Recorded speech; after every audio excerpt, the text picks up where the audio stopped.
शुभ प्रभात। यो सीआईएन को साझा खबर हो। लील प्रकाश चन्दसँगै गोविन्द खड्काको तपाईलाई स्वागत छ। सामुदायिक रेडियोबाट देशैभरि एकैसाथ प्रसारण भइरहेको साझा खबर CINखबर.com र मोबाइल एप CINबाट पनि सुन्न सकिन्छ। आज 2077 साल चैत 3 गते मंगलबार, मार्च 16 तारिक सन् 2021, नेपाल सम्वत 1141 फाल्गुन शुक्ल पक्षको तृतीय तिथि। 14औं वर्ष प्रवेशको अवसरमा रेडियो बाजुरालाई उत्तरोत्तर प्रगतिको शुभकामना व्यक्त गर्दै साझा खबरमा प्रमुख खबरका शीर्षकहरू। नेकपा एमालेमा संवाद सुरु, तर सहमति अझै कठिन। सके यो सरकारलाई टिकाउने, नभए चुनावमा जाने प्रधानमन्त्रीको रणनीति। आजको संसद बैठक सामान्य अवस्थामै चलाउने सभामुखको तयारी। द्रुत मार्गको 52 अर्बको ठेक्कामा लेखा समितिको छानबिन, संवैधानिक निकायका पदाधिकारी दोहोरो सुविधा लिँदै चैत 15 गतेदेखि उपत्यकावासीको धारामा मेलम्चीको पानी आउने। एउटा बैंकमा मात्रै खाता खोल्न स्थानीय सरकारलाई संघीय सरकारको निर्देशन। हरेक घर धुरीमा रोजगारी सुनिश्चित गर्ने गाउँपालिकाको अभियान। कानूनको प्रतीक्षामा रेलवे सेवा। अस्ट्रेलियामा यौन दुर्व्यवहार र लैङ्गिक हिंसा अन्त्यको माग गर्दै प्रदर्शन। चीन संयमित नभए चुप नबस्ने भारतको प्रतिक्रिया। म्यानमारमा जारी आन्दोलनमा सेनाको गोली लागि 120 प्रदर्शनकारीको मृत्यु। र शहीद स्मारक सी डिभिजन लिग फुटबलमा वीरगञ्ज र मनोहराको विजयी सुरुवात। भारत र इङ्ल्यान्ड बीचको 3 T20 खेल बन्द रङ्गशालामा हुने।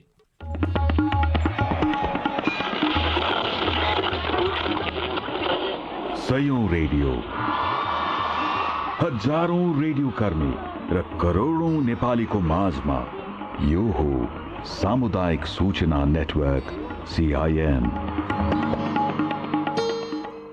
साझा खबरमा सबभन्दा पहिले मेलम्चीको पानी काठमाडौँवासीका धाराधारामा आउने प्रसङ्ग। बहुप्रतीक्षित मेलम्चीको पानी आगामी 15 चैतदेखि उपत्यकावासीको धारामा पुग्ने भएको छ। त्यो दिन पानी वितरणका लागि सुन्दरी जलबाट काठमाडौँ उपत्यका खानेपानी लिमिटेड KUKL को वितरण प्रणालीमा पानी पठाउन सुरु गरिनेछ। 15 चैतमा सुन्दरी जलबाट KUKL को वितरण प्रणालीमा पठाउन सुरु गर्ने मेलम्ची खानेपानी आयोजनाका प्रमुख त्रिवेश खत्रीले CINसँग बताउनुभयो। यति बेला हामी सुरुङ परीक्षणको क्रममा छौं, उहाँले भन्नुभएको छ। मेलम्चीको पानी सुरुङमा खसाएको 35 दिनमै उपत्यकावासीको घर घरमा आउने भएको हो। गत 10 फागुनमा 26 किलोमिटर मेलम्चीको सुरुङमा पानी खसाइएको थियो। पहिलो चरण अन्तर्गत KUKL ले सेवा उपलब्ध गराइएको मध्ये 1,10,000 घरधुरीमा नयाँ प्रणाली मार्फत पानी आपूर्ति गर्ने योजना रहेको पनि आयोजनाले जानकारी दिएको छ। यसका लागि हालसम्म 80,000 घरधुरीमा धारा जोडिसकिएको छ।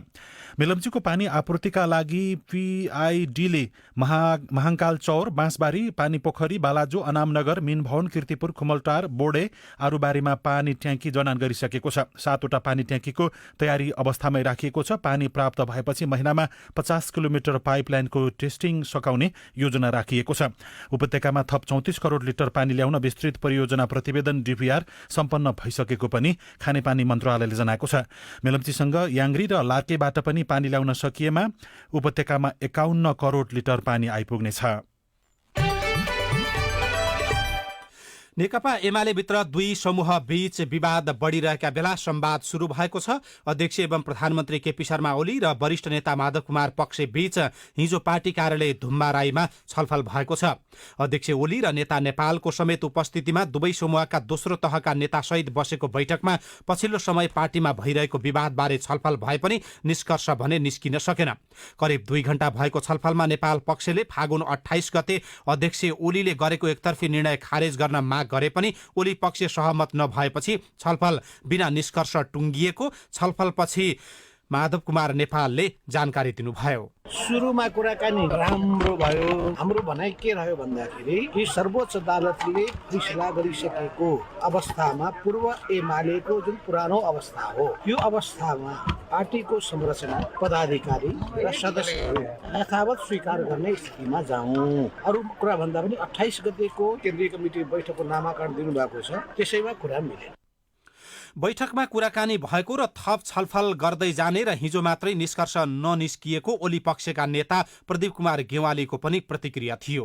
उहाँहरूले 28 गते बसेको बैठकमा हामी उपस्थित भएनौँ। त्यसकारणले त्यो बैठकले गरेका निर्णयहरूलाई कसरी स्वामित्व ग्रहण गर्ने, त्यो बैठकका निर्णयहरूलाई स्थगन गर्न सकिन्छ कि भन्ने उहाँहरूले आग्रह गर्नुभएको छ। हामीले अब अगाडि बढौँ। यदि ती निर्णयहरू केही त्यसमा पुनरावलोकन गर्नुपर्ने छ, समीक्षा गर्नुपर्ने छ, केही कुराहरूमा थप सुधार गर्नुपर्ने छ भने त्यसमा चाहिँ छलफल गर्दै जान सकिन्छ। त्यसमा छलफल गर्दै जाउँ भनेर हामीले आग्रह गरेका छौँ।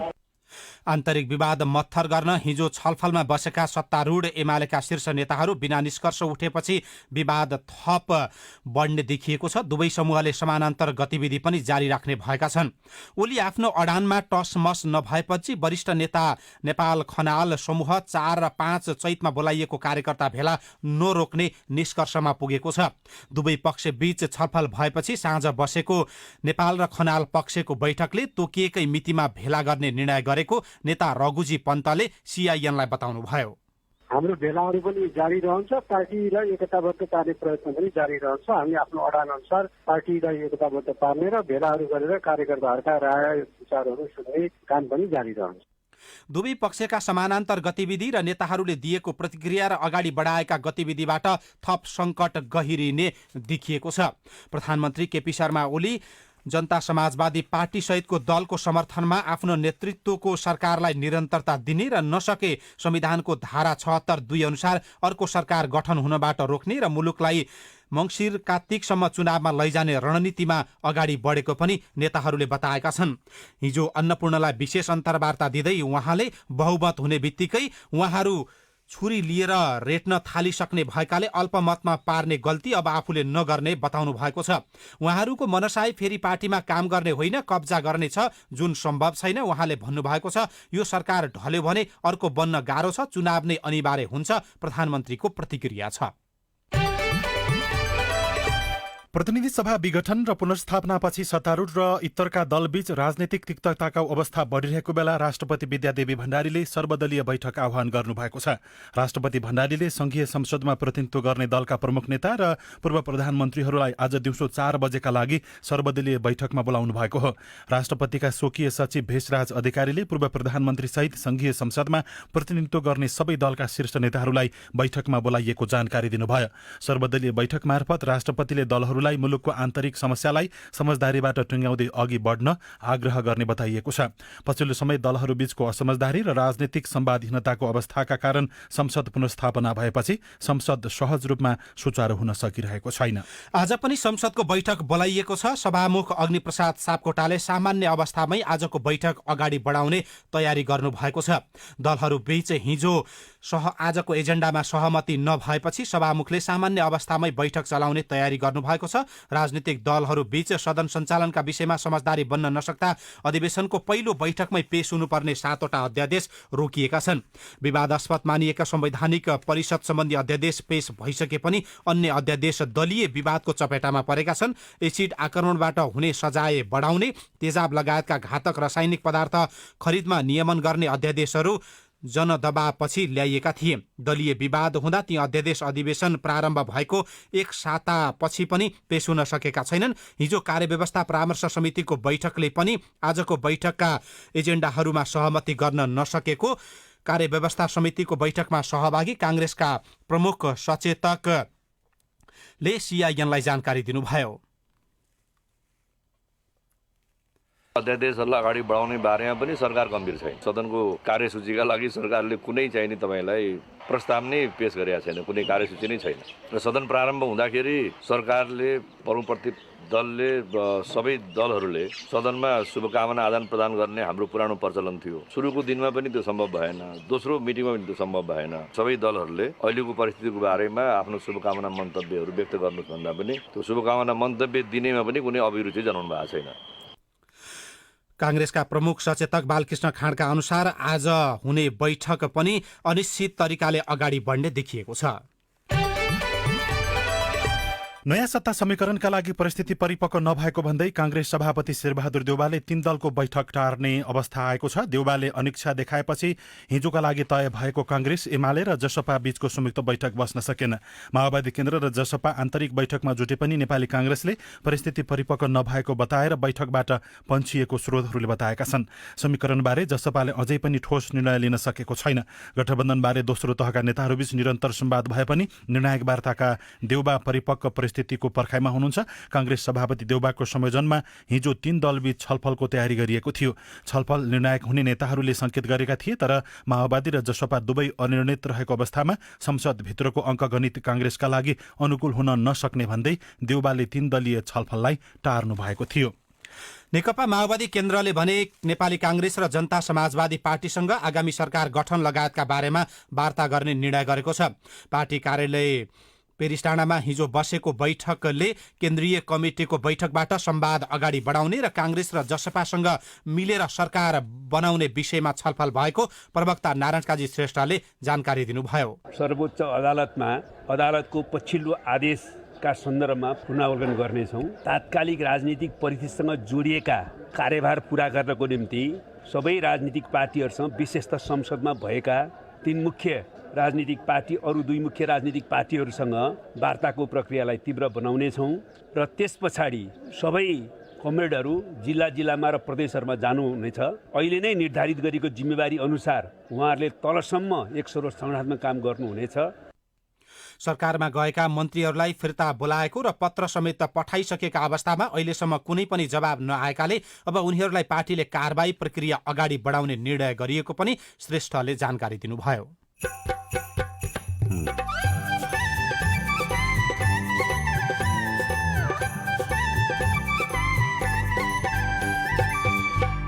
सामुदायिक सूचना नेटवर्क CIN मार्फत देशभरि प्रसारण भइरहेको साझा खबरमा 55 वर्ष अघि चलेको नेपालको पहिलो रेलको अस्तित्व नजोगिने चिन्ता, उसमा राणाहरू पनि आएर बसेका, राजाहरू पनि आएर बसेका, यहाँबाट इङ्ल्यान्ड गएको, यहाँबाट भारत गएको।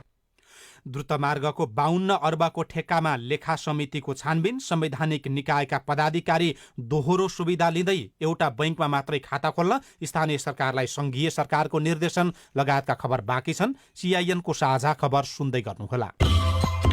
भूमि सम्बन्धी समस्या समाधान आयोगको 35 दिने सूचना। भूमि सम्बन्धी समस्या समाधान आयोग 2076 गठन हुनु पूर्वका विभिन्न आयोग, कार्यदल वा समितिले वितरण गरेका जग्गाहरूको स्वामित्व वा दर्ता श्रेष्ठता वा नक्सा प्रमाणित लगायतका विषयमा कुनै पनि समस्या भए आवश्यक प्रमाण कागजात सहित यस आयोगबाट जारी भएको अधुरा कार्य सम्पादन कार्यविधि 2077 को अनुसूची 2 बमोजिम जिल्ला समन्वय समितिको कार्यालयमा रहेको यस आयोगको जिल्ला समितिमा यही चैत 14 गते भित्र निवेदन पेश गर्न हुन सम्बन्धित सबैको जानकारीका लागि यो सूचना प्रसारण गरिएको छ।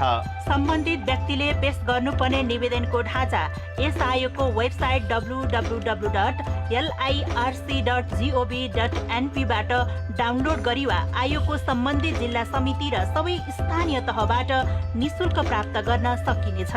साथै गत फागुन 10 गतेको गोरखापत्रमा प्रकाशित यस आयोगको 35 दिने सूचना पनि हेर्न सक्नुहुनेछ।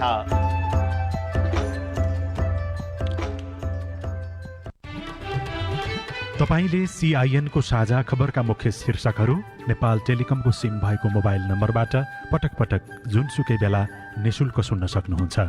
32100 डायल गर्नुहोस् र दैनिक समाचार, स्वास्थ्य, कोभिड-19, कृषि, मौसम, प्रकोप र अधिकारका बारेमा पनि निशुल्क सुन्नुहोस्। 32100 सूचनाको सञ्चार। सामाजिक रूपान्तरणका लागि यो हो सामुदायिक सूचना नेटवर्क CIN। तपाईँ अहिले देशभरिका सामुदायिक रेडियो CIN खबर.com र मोबाइल एप CIN बाट एकैसाथ साझा खबर सुनिरहनु भएको छ। अब काठमाडौँबाट आज पत्र पत्रिकाले छापेका खबर। नयाँ पत्रिका दैनिकले फास्ट ट्र्याकमा 52 अर्बको ठेक्कामा लेखा समितिले छानबिन सुरु गरेको प्रसङ्गलाई छापेको छ। सेनाको नेतृत्वमा बनिरहेको काठमाडौँ निजगढ फास्ट ट्र्याकको 52 अर्बको ठेक्का प्रक्रियामा संसदको सार्वजनिक लेखा समितिले छानबिन सुरु गरेको हो। फेज 1 मा 27 अर्बको ठेक्कामा अघिल्लो पटकको प्री क्वालिफिकेसनमा अयोग्य ठहरिएको निर्माण कम्पनीलाई नै प्रतिस्पर्धाका लागि छनौट गरिएको छ। त्यस्तै फेज 2 मा 25 अर्बको ठेक्कामा आर्थिक प्रतिस्पर्धाका लागि एउटा मात्रै कम्पनी छानिएको छ, जबकि 22 कम्पनीले प्रतिस्पर्धाका लागि आवेदन दिएका थिए। समितिका सचिव रोजनाथ पाण्डेले मिलेमतो जस्तो देखिएका कारणले त्यसबारेमा छानबिन सुरु गरेको जानकारी दिनुभयो। फास्ट ट्र्याकको निर्माण कार्यमा सक्षम र प्रतिस्पर्धी कम्पनी, त्यो पनि प्रतिस्पर्धात्मक मूल्यमा आधारित भएर छनौट होस् भन्ने अभिप्रायले सार्वजनिक लेखा समितिले चाहिँ सहयोग गर्छ। गरेका कमी कमजोरीहरूलाई करेक्सन गरेर समयमै यसलाई चाहिँ निकास दिएर अगाडि जानुपर्छ भन्ने समितिको अभिप्राय रहेको हुनाले त्यही अनुसार अहिले एजेन्डालाई अगाडि बढाउन खोजिएको छ। अब आगामी दिनमा थप छलफल भइसकेपछि, डकुमेन्टहरू अध्ययन गरिसकेपछि निकास निस्किन्छ भन्ने मलाई लाग्छ। लेखा समितिले 26 फागुनमा नेपाली सेनालाई पठाएको पत्रमा 7 दिनभित्रमा ठेक्कासँग सम्बन्धित सबै कागजपत्र उपलब्ध गराउन भनिएको छ। तर सोमबार 6 दिन बित्दासम्म नेपाली सेनाले कुनै पनि जवाब दिएको छैन। राजधानी दैनिकको पहिलो पन्नामै संवैधानिक निकायका प्रमुख र पदाधिकारीबाटै राज्यकोषको दोहन भइरहेको खबर छ। मधुजङ पाण्डे लेख्नुहुन्छ, राज्यका विभिन्न संवैधानिक निकायमा रहेर जनसेवा गर्ने महत्वपूर्ण दायित्वमा रहेका उच्च पदस्थले नै दोहोरो सुविधा लिएर राज्यकोषको दोहन गर्दै आएको पाइएको छ। खर्च कटौती गरी आर्थिक अपराध कार्यमा संलग्न हुनेलाई कानूनी कारबाहीमा ल्याई सुशासन कायम गर्ने जिम्मेवारीमा रहेका संवैधानिक निकायका प्रमुख र पदाधिकारीबाट नै दोहोरो सुविधा लिएर राज्यकोषको दोहन गरिएको पाइएको हो। लोकसेवा आयोगका अध्यक्ष, अख्तियारका पूर्व प्रमुख र महालेखाका प्रमुखले समेत छाडेका छैनन्। उच्च पदमा बसेकाबाट देशको ढुकुटी रित्याउने काम भइरहेको छ। संवैधानिक पदमा रहँदाको तलबसँगै पेन्सन पनि लिने गरेको पाइयो। शिक्षकले पेन्सन पाएका कारण वृद्ध भत्ता उनीहरूले नपाउने भएका छन्। गोर्खापत्र दैनिकले पहिलो पन्नामा कानूनको प्रतीक्षामा रेलवे सेवा शीर्षकको खबर लेखेको छ। जनकपुर जयनगर रेलवे सेवा सञ्चालन गर्न कानूनी समस्या देखिएको छ। रेल सञ्चालन सम्बन्धी विधेयक संसदमा विचाराधीन रहेका कारण अगाडि बढ्न समस्या परिरहेको छ। कानून अभावकै कारण नेपाल र भारत बीच चल्ने अन्तर्देशीय रेल सेवा सञ्चालन आरम्भ हुने मिति पनि अझै तय हुन नसकेको पत्रिकाले लेखेको छ। कान्तिपुर दैनिकले पहिलो पन्नामा घरेलु हिंसा आत्महत्यातर्फ धकेलिँदै शीर्षकको खबर छापेको छ। एक साता अघि दैलेख राकमकी सुकी बडुवालले 4 छोराछोरीसहित कर्णालीमा हाम फाल्नुभयो। घरेलु हिंसाका कारण उहाँ आत्महत्या गर्न बाध्य भएको प्रहरीको प्रारम्भिक अनुसन्धानले देखाएको छ। सन्तानसहित आत्महत्या गरेका कारण दैलेख घटनाको चर्चा अधिक भए पनि कर्णालीमा वर्षेनी थुप्रै महिलाले घरेलु हिंसा सहन नसकेर देहत्याग गरिरहेका छन्। कर्णाली प्रदेश कार्यालयको तथ्याङ्क अनुसार कर्णालीमा महिलामाथि हुने हिंसा डरलाग्दो चित्र देखिन्छ। 4 वर्षमा 379 महिलाले आत्महत्या गरेका छन्। त्यसको प्रमुख कारण घरेलु हिंसा देखिन्छ। तर रोक्ने प्रयास भन्ने शून्य प्राय भएको चाँदनी कडायतले सुर्खेतबाट र ज्योति कटुवालले दैलेखबाट लेख्नु भएको छ। बरामद पदार्थमा प्रशोधन अघिको युरेनियम कण शीर्षकको खबर छापिएको छ। पहिलो पन्नामै बौद्धबाट प्रहरीले बरामद गरेको खानीजन्य पदार्थमा प्रशोधन अघिको युरेनियम कण रहेको पुष्टि भएको छ। नेपाल विज्ञान तथा प्रविधि प्रतिष्ठान नास्टमा गरिएको वैज्ञानिक परीक्षणमा युरेनियम 238सँग मिल्दोजुल्दो कण भेटिएको छ। यो नेपालमा प्रतिबन्ध छ। यसले ठूलो अर्थ राख्ने र नेपालमा ठूलो गृह समेत त्यसमा लागेको देखिने प्रहरीको अनुसन्धानले देखाएको छ। महालेखा नियन्त्रकको कार्यालयले स्थानीय तहलाई सञ्चित कोष लगायतका खाता एउटै बैंकमा खोल्न निर्देशन दिएको छ।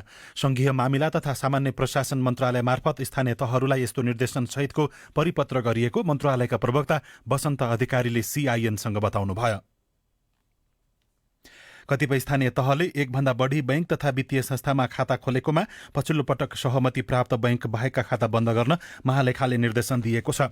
बाजुराको खप्तड छेदे दह गाउँपालिकाले सबै घरधुरीका कम्तीमा 1 जनाको बैंक खाता खोल्नुका साथै उनीहरूलाई रोजगारीको सुनिश्चित गर्ने अभियान चलाएको छ।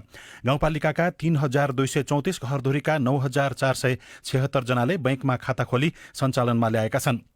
22,135 जनसङ्ख्या रहेको गाउँपालिकाले गएको शुक्रबार एउटा कार्यक्रम गरेर एक घर एक बैंक खाता नमुना गाउँपालिका घोषणा गरेको अध्यक्ष नरबहादुर राउतले सीआईएनसँग बताउनुभयो। खप्तड छेदे गाउँपालिकाको 3234 घरधुरी हो। जनसङ्ख्या 22,135। बैंकमा खाता शुक्रबारसम्म 9,476 खाता छ। त्यसमा बचत खाता भनेको 8,957 त्यसरी हो। हाम्रो गाउँपालिकाको योजनाहरूमा पनि उहाँहरू काम गर्नुहुन्छ। अब प्रधानमन्त्री रोजगारको कुराहरू पनि अब त्यसमा काम गर्ने कुराहरू छ। युवाहरूलाई अब कृषितिर लगानी गरेर अब उत्पादन एक गाउँ एक उत्पादन गर्ने खालको छ हैन। सिप सिकाउने एक घर एक रोजगारको अवधारणा ल्याएर एउटा एक खालको कार्यविधि बनाएर हामी लागू गरेर अब रोजगारी सिर्जना गर्ने कुराहरूमा लागिरहेका छौँ। त्यो विकासलाई रोजगारीसँग जोड्ने कुराहरू, यी कुराहरूले चाहिँ केही न केही रूपमा पनि अब उहाँहरूसँग पैसा आय आर्जन हुन्छ। त्यो कुरालाई अब बचत गरेर उहाँहरूले भनौँ न बैंक खाता मार्फत त्यो कुराहरू भयो। अर्को कुरा हामी सुरक्षित रूपमा विदेशमा कमाएको पैसा पनि खाता मार्फत उहाँहरूको घर दैलोमा आउला भन्ने कुराहरू पनि हो। सरकारले 2076 वैशाख 1 गतेबाट खाता खोल्ने अभियान सुरु गरेको खप्तड छेटेदह गाउँपालिकाले यो अभियान पूरा गर्ने तयारी गरेको हो। साझा खबरमा अब नागरिकका प्रश्न र जिम्मेवार निकायको जवाबसहितको हेलो सिआइएन स्नेहा कर्णबाट। आजको हेलो सिआइएनमा हामी वैदेशिक रोजगारसँग सम्बन्धित प्रश्नहरू समेट्दैछौं, जसको जवाफ दिँदै हुनुहुन्छ वैदेशिक रोजगार विभागका निर्देशक एवं सूचना अधिकारी टीकामणि नेउपाने। नमस्कार, म ताप्लेजुङबाट बोल्दैछु, राजन लिम्बू। मैले अहिले यो क्रोएसियाको लागि चाहिँ अप्लाई गरेको 2 महिना लगभग भइसकेको छ र अहिलेसम्म खै के अत्तो छैन। कतिपय फेरि नेपाली दाजुभाइले पनि भनिरहेका छन् क्रोएसिया जानको लागि अलाउड छैन अथवा क्रोएसिया नआउनु होला भनेर चाहिँ जानकारीहरू दिइराख्नु भएको छ। तर यो कतिसम्म साँचो हो? क्रोएसिया जान सक्नुहुन्छ, क्रोएसिया खुला मुलुक हो, तलबद्ध सुविधा बुझेर जानु होला, कम्पनी बुझेर जानुहोस्, तर जान चाहिँ मिल्छ। त्यस्तो त्यो अरू कुनै हिसाबले जान नमिल्ने खालको मुलुक चाहिँ होइन, नेपाल सरकारले खुला गरेकै मुलुक हो। तर अर्को कुरा चाहिँ उहाँले एप्लाई गर्ने भन्नुभयो, कहाँ एप्लाई गर्नुभयो त थाहा भएन। हाम्रो सिस्टममा हाम्रो स्वीकृतिको लागि एप्लाई गर्नुभएको हो भने भन्नुहोस् कुन मितिमा एप्लाई गरेको, कसरी गर्नुभएको छ, तपाईँले यहाँ आएर भौतिक रूपमा हो कि अथवा अनलाइनबाट गर्नुभयो, त्यो कुरा चाहिँ हामीलाई जानकारी गराउनुहोस्। वा मेन पावरतिरबाट गर्नुभयो कि,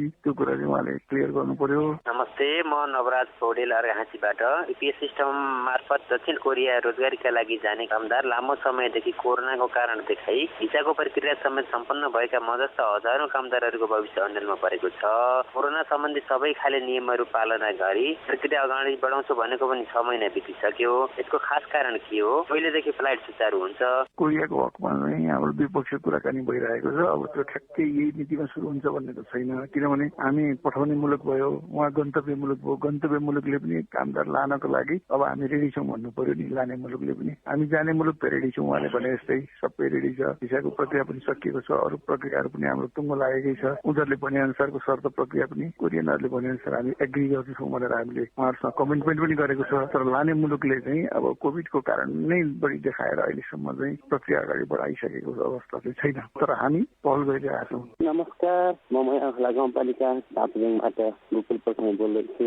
पछिल्लो समयमा युवाहरू युरोप कन्ट्रीतिर जान बल गरिराख्नु भएको छ र गइ पनि रहेका छन्। कतिपय विदेशमा गएर अलपत्र पनि परेका छन् र युरोप कुन कुन कन्ट्रीसँग नेपालको श्रम सम्झौता भएको छ? युरोपियन कन्ट्रीहरू कुनैसँग पनि हाम्रो द्विपक्षीय श्रम सम्झौता भएको छैन। तर पनि नेपाल सरकारले वैदेशिक रोजगारमा युरोपियन कन्ट्रीहरू धेरैवटा देशहरू खुला गरेको छ, त्यस कारण जान सकिन्छ। अब तर उहाँले कुन देश जाने हो भन्ने कुरा चाहिँ जानु अगाडि एकचोटि राम्रोसँग बुझेर जानु होला। द्वन्द्वग्रस्त मुलुकहरूमा अथवा न्यून तलबभत्ता सुविधा भएका मुलुकहरूमा वर्षक नजानुस्, दुःख पाउन सकिन्छ।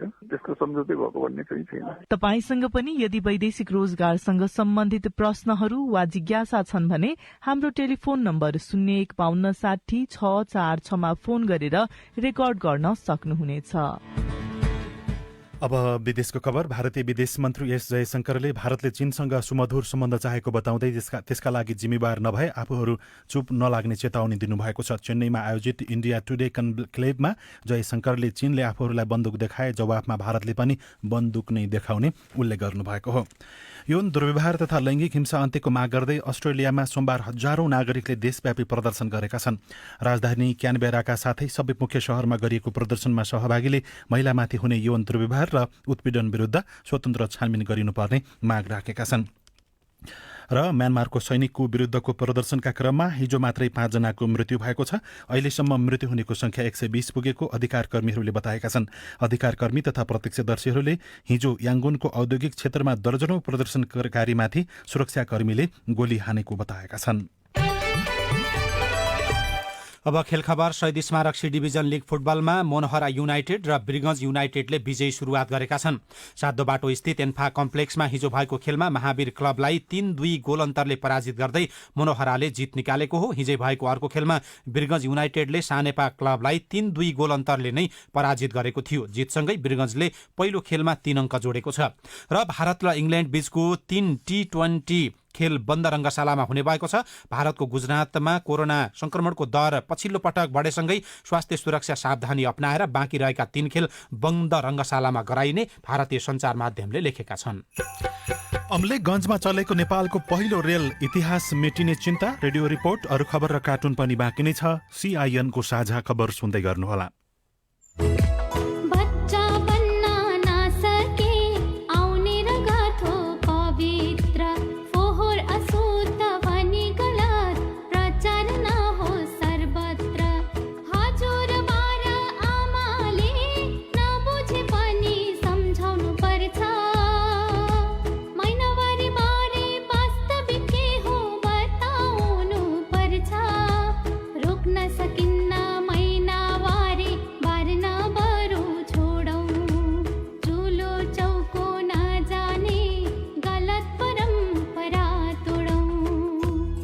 राधा पौडेल फाउन्डेसन र सामुदायिक सूचना नेटवर्क CIN। बाल विवाह विरुद्ध धर्मगुरुहरूको प्रतिबद्धता। यत्र नारीस्तु पूजन्ते रमन्ते तत्र देवता। जहाँ नारीको सम्मान हुन्छ त्यहाँ देवता पनि खुसी हुन्छन्, प्रसन्न हुन्छन् भन्ने हाम्रो हिन्दू सनातनी शास्त्रलाई स्मरण गर्दै यो बाल विवाह जस्ता कुरीतिलाई पनि उन्मूलन गर्न अगाडि बढौँ। साथै विभिन्न खालका जुन सामाजिक कुरीतिहरू छन् त्यसलाई सबैलाई उन्मूलन गर्दै हामी समाज रूपान्तरमा अगाडि बढौँ। के बाल विवाह बिल्कुल गर्नु हुँदैन। बुद्ध धर्ममा पनि धेरै भनिराखेको छ, हामी त गइराखेको छु, भनिराखेको छु, नबुझ्ने व्यक्तिलाई भन्ने नहुँदा झगडा पनि गरिराखेको छु, तिनीहरूले सम्झाएको छु। बाइबलमा चर्चमा बाल विवाह छैन, मलाई लाग्छ कुनै पनि धर्ममा पनि छैन होला। त्यो चाहिँ एउटा विकृतिको रूपमा अहिले हाम्रो समाजमा देखिएको छ। यसकारण सबै धार्मिक समुदायहरू मिलेर बाल विवाहलाई रोकौँ। तलबुल इल्म फरिदतुन अला कुल्ली मुस्लिम। प्रत्येक मुस्लिम चाहे त्यो पुरुष हो या महिला उनीहरूले शिक्षा आर्जन गर्नु अनिवार्य छ। त्यसैले बाल्यकालको उमेरमा उनीहरूलाई बढीभन्दा बढी शिक्षित बनाऊ अनि बाल विवाहलाई अन्त्य गरौँ। ओल्ड भिजन इन्टरनेसनल नेपाल र अकुराब। सामाजिक रूपान्तरणका लागि यो हो सामुदायिक सूचना नेटवर्क CIN। साझा खबरमा अब अमलेखगञ्जमा चलेको नेपालकै पहिलो रेलको कथा। नेपालको आफ्नै रेल जनकपुर आइपुगेको 5 महिना बितिसक्यो, तर कानून नहुँदा सञ्चालनमा आउन सकेको छैन। हाम्रो रेल सपना झण्डै 100 वर्ष अघि सुरु भएको थियो र 94 वर्ष अघि पहिलोपटक नेपालमा रेल चलेको थियो। त्यही रेलको कथा खोज्दै साथी राजन रुचाल अमलेखगञ्ज पुग्नु भएको छ। रास्ता में तोरा भूख प्यास लगी। बारा जिल्लाको अमलेखगञ्ज शहरसँग कथै कथा छन्। शहरको कथा यहाँ बस्ने मान्छेसँग पनि जोडिएको छ अनि तिनै मान्छेसँग पुरानो समयको रेलको सम्झना छ। रेलमा त चढ्यो नि हामी त, त्यही रेलमा चढाएर त दाजु रसलतिर हामी सानसानोमा। त्यसबेला अहिले झैं ठूला रेल हुँदैन थिए। 86 वर्षका विश्वनाथ प्रसाद चित्रकारलाई रेल चढेर कैयौं पटक रक्सोल ओहोर दोहोर गरेको अहिले पनि याद छ। हामीहरू गाडीमा चढ्ने बचपनमा अनि ओर्लिदिने जंगलमा फेरि गाडीमा दगुरेर चढिदिने, यस्तो थियो रेलगाडीको रफ्तार। 3 घण्टामा वीरगञ्जबाट यहाँ पुग्थ्यो। अनि तपाईहरु बच्चा हुँदाखेरि चढेर रक्सोल पनि पुग्नुहुन्थ्यो? रक्सौलबाट यहाँ आउने, यहाँबाट रक्सौल जाने, आउने जाने त कामै थियो। विक्रम सम्वत 1984 मा तत्कालीन बेलायती सरकारले भारतको रक्सौलदेखि नेपालको अमलेखगञ्जसम्म 39 किलोमिटर रेलवे निर्माण गरी सेवा सञ्चालनमा ल्याएको थियो। त्यो समयमा रेल चढेर अमलेखगञ्ज आइपुगेकाहरू भीमफेदी हुँदै काठमाडौँसम्म पुग्न पैदल यात्रा गर्थे। रेल माल सामान बोक्न भरपर्दो साधन थियो। गोदाम थियो, त्यो ठुलो घर पनि गोदामै हो। रेलले के बोकेर ल्याउँथ्यो त नि त्यति बेला? सबै नुन तेल जे जे चाहिने सबै खाद्य सब लिएर आउँथ्यो। यहाँ कहाँ मान्छे आउँछ? हेटौँडादेखिका मान्छेहरू पनि आउँथे चढ्नलाई? हेटौँडा भीमफेदी सबै पहिले ठाउँ यही हो त। त्यसबेलाका राजा र राणाहरू पनि भारत जानुपर्दा वा अन्य देशमा जानुपर्दा अमलेखगञ्जबाट रेल चढेरै रक्सोल पुग्थे। अमलेखगञ्जमा टिकट घर अहिले पनि छ। यही टिकट घर हो, यही बसेर टिकट काट्नुभयो? यही टिकट काट्ने। अनि माथि वेटिङ रुम थियो, उसमा राणाहरू पनि आएर बसेका, राजाहरू पनि आएर बसेका। यहाँबाट इङ्ल्यान्ड गएको, यहाँबाट भारत गएको। महेन्द्र राजमार्ग बनेपछि 2022 सालमा यो रेल सेवा बन्द भयो।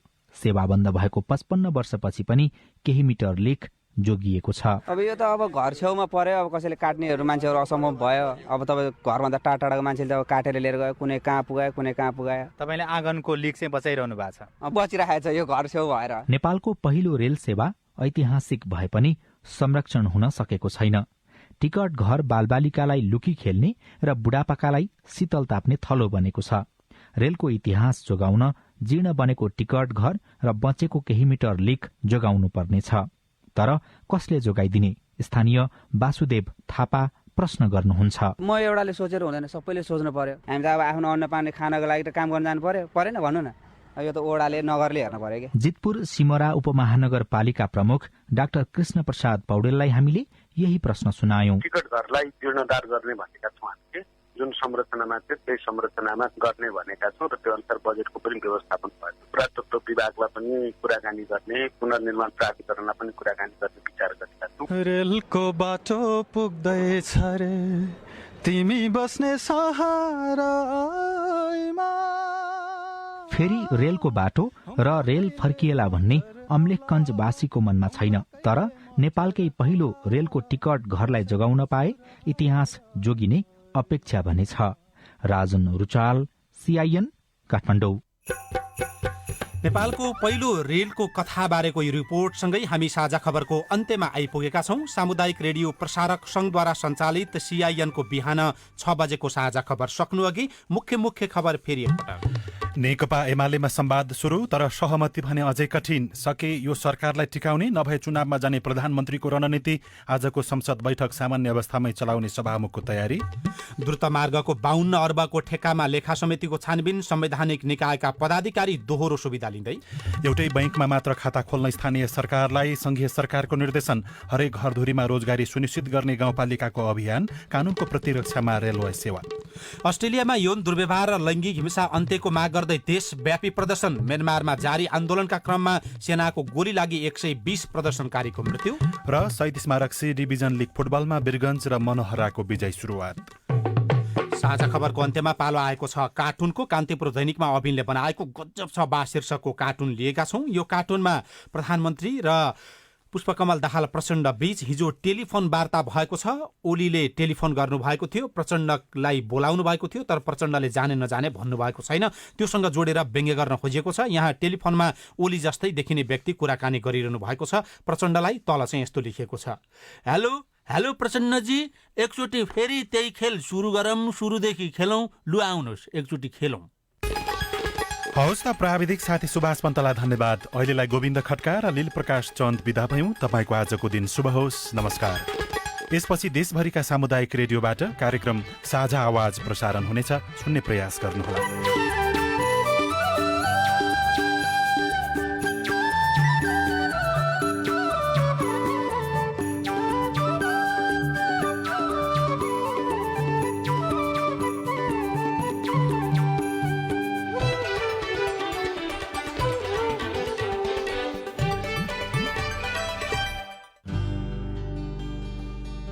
शांति